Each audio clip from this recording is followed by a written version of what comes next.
Hello, my name is BlossomHoag, and I first heard about the Friends of the Harbor. Well, let me back up and say that I started sailing out to the Boston Harbor Islands with John Lewis, the jeweler in Boston, and we went out for a cleanup of Spectacle Island, and that was back in 1972.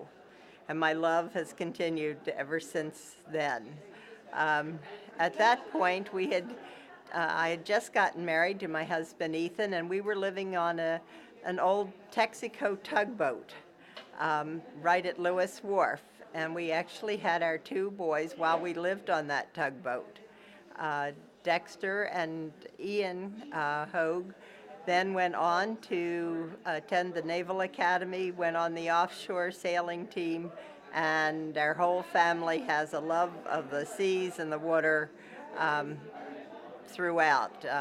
It actually started, my father also attended the Naval Academy.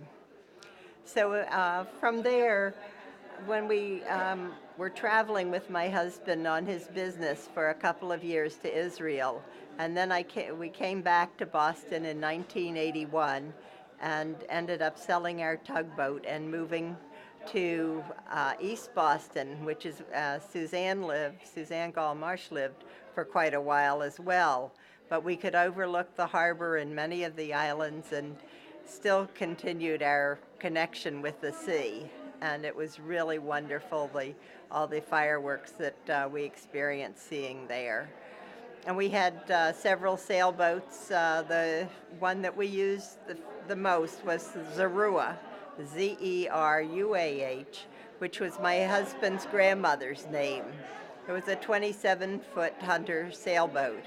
And we spent many nights and many days out sailing around the islands and enjoying their great diversity. At one point, Ethan's sister and her husband came on, and those are pictures of some of the that you'll see in the archives.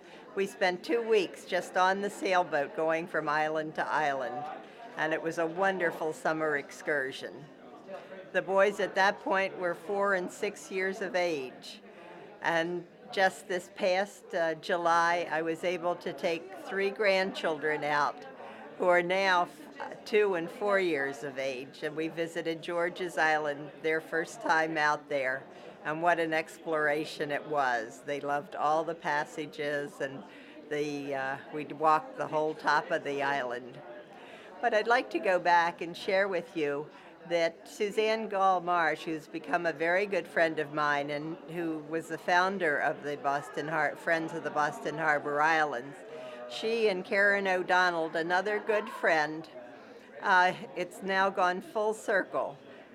She mentioned the Friends of the Boston Harbor Islands were an offshoot from the Sierra Club, to which she belonged back in the late 1970s.